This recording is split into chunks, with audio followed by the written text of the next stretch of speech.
Hello friends, welcome back to my channel daily vlogs. ఈరోజు అయితే soya chunks meal maker అని కూడా అంటాము, వీటితో బిర్యానీ అయితే చేసాము. పిల్లలకైతే చాలా ఇష్టంగా తింటారు. లంచ్ బాక్స్లోకి ఈ విధంగా అయితే చేసి పెట్టామనుకోండి, లంచ్ బాక్స్ అయితే ఇట్టే ఖాళీ అయిపోతుంది. కర్రీ అయితే అవసరం లేదండి, ఇప్పుడు ఇలాగే తినేయచ్చు. ఇప్పుడు మనం ఈ బిర్యానీ ఎలా రెడీ చేయాలో చూద్దాము. ముందుగా అయితే బియ్యం అయితే గిలాసుతో 2 కప్పులు అయితే బియ్యం తీసుకుంటున్నాను. కొలతలతో పాటుగా చేసుకుంటే ఈజీగా అవుతుంది అనేసి ఇలా 2 కప్పుల బియ్యం అయితే తీసుకున్నాను. కడిగేసి పెట్టుకున్నాను, కొంచెం సేపు అయితే నాననిద్దామని. ఇప్పుడైతే మిల్ మేకర్ అయితే తీసుకున్నాను. ఇందులో వాటర్ అయితే యాడ్ చేసుకుందాము. వేడి నీళ్ళు అయితే వేయట్లేదండి, చల్ల నీళ్ళు అయితే వేసుకుంటున్నాను.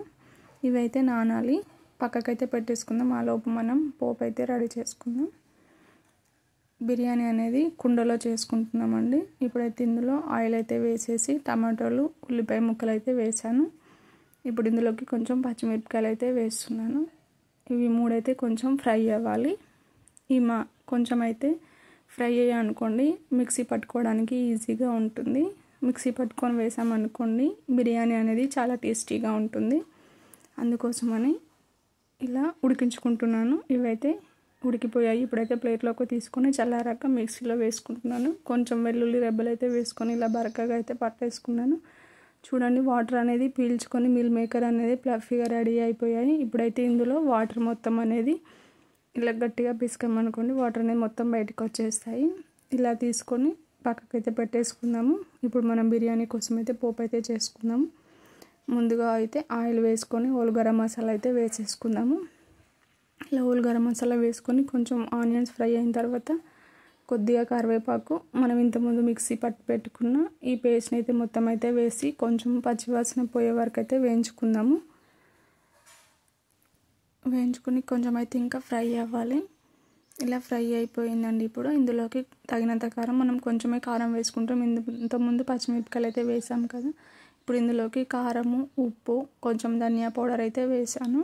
ఇది కొంచెం ఫ్రై అయిన తర్వాత ఆయిల్ అనేది బయటకు వస్తుంది కాబట్టి ఇప్పుడు మనకి ఇది ఫ్రై అయిపోయిందండి. ఇప్పుడు ఇందులోకి మనం మిల్ మేకర్లు అయితే వేసేసుకుందాము. మిల్ మేకర్ మొత్తం అయితే వేసేసుకొని కలిపేసుకుందాము.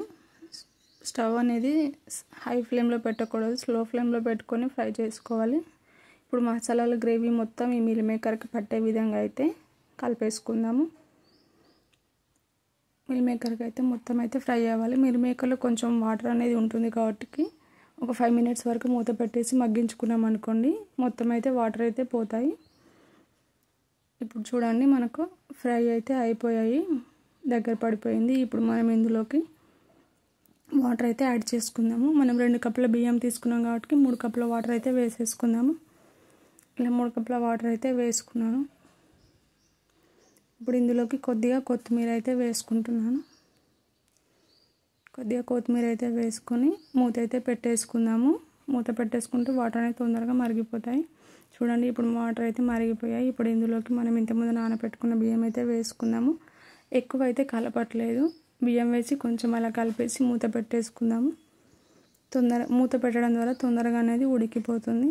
చూడండి, ఇలా వాటర్ అనేది దగ్గర పడిపోయి ఇంకొక 5 మినిట్స్ అయితే మనకు మిల్ మేకర్ బిర్యానీ అయితే రెడీ అయిపోతుంది. చూడండి, మనకు ఎంత బాగా వచ్చిందో. పక్కా కొలతలతో చేసుకున్నామనుకుని ఈ విధంగా పర్ఫెక్ట్గా అయితే మిల్ మేకర్ బిర్యానీ అయితే వచ్చేస్తుంది. మీకు కనుక ఈ బిర్యానీ కనుక నచ్చినట్లయితే ప్లీజ్ సబ్స్క్రైబ్ మై ఛానల్. మరిన్ని ఇంట్రెస్టింగ్ వీడియోలకు ఈ ఛానల్ అయితే వాచ్ చేస్తూ